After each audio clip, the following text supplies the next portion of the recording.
In every generation of American Jewry, we have had a foot in American culture and in Jewish culture.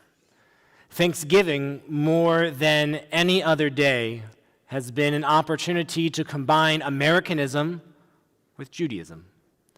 More than a century ago, synagogues would have had morning services mirroring the customs of their Christian neighbors. Eventually, these services turned into communal gatherings across faith communities.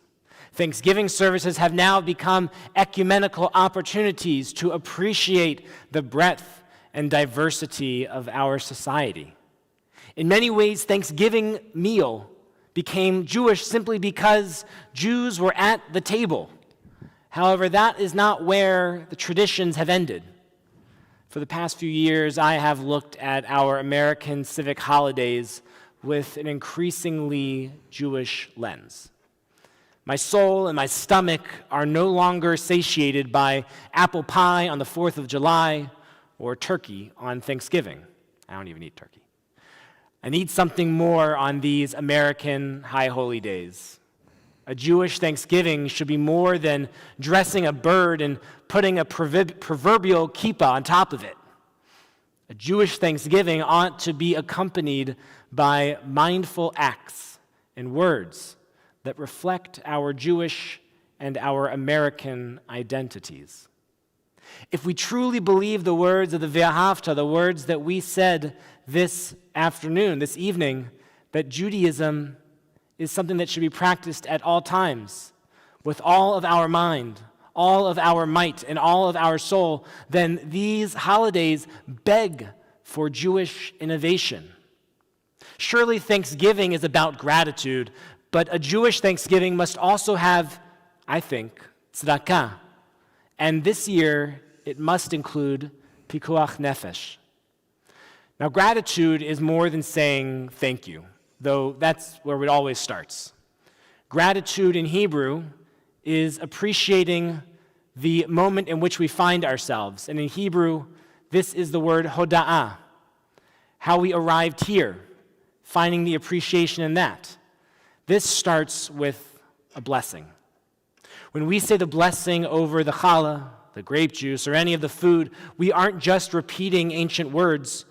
We are acknowledging that our food, our sustenance, comes to us through an enormous supply chain, from the grocer to the farmer and ultimately to God. A lot had to happen in just the right way for all of that food to make it to our table. If we don't offer a blessing, then we blind ourselves to the labor it took to raise the food and the divine miracle of the nature that permits the crops and animals to grow. And if your family is like mine in years past, many of us have labored in the kitchen for hours, maybe even days, only to scarf down the meal in 10 minutes and then stare at each other while we nurse some epic belly aches. We need to have that gratitude for those who make that meal. Judaism holds the words we speak in the highest regard. As our creation story goes, the universe was created through God's words, that God literally spoke the world into existence. However, words are not enough when it comes to helping our fellow human beings.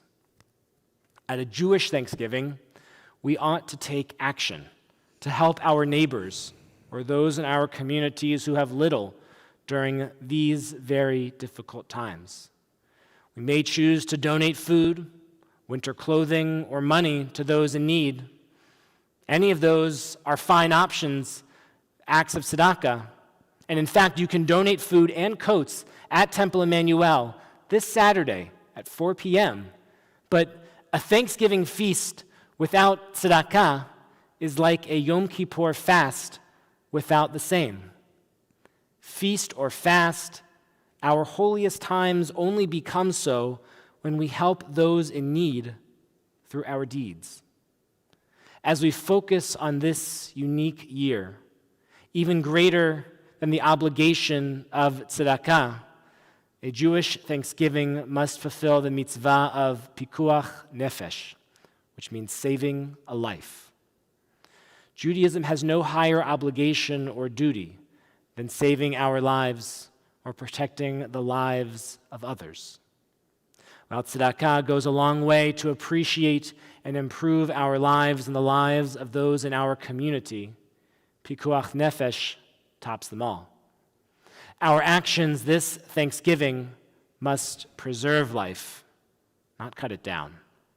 How we choose to celebrate this holiday or not may allow us to celebrate many more Thanksgivings as a family. I truly believe that these are critical times, that a large Thanksgiving gathering could, God forbid, lead to funerals by Chanukah or the secular New Year. In halakha, Jewish law, we are permitted to violate Shabbat to save a life, ours or another. One of the reasons given in rabbinic literature is that violating one Shabbat will allow us to observe many, many more.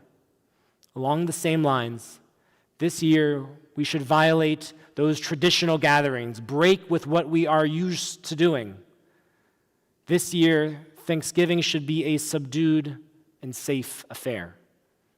In this way, we will celebrate many more as a family for many more years to come. What I tell young teens becoming bat or bar mitzvah is what I tell every adult in our community. The way to keep Judaism relevant, vibrant, and alive is by studying our millennia-old traditions and using them to draw meaning for what happens today. And these actions that I have laid out earlier, this is how we do that. Thanksgiving is the perfect opportunity to take our timeless tradition and bring it to our Thanksgiving feast table. Every day is an opportunity to live Jewishly, all the more so in these times and during these civic holidays. May our observance of this Thanksgiving lead us to greater acts of tzedakah, to words of hoda'ah, of gratitude, and to pikuach nefesh, the preservation of life for many, many, many years to come. Shabbat shalom.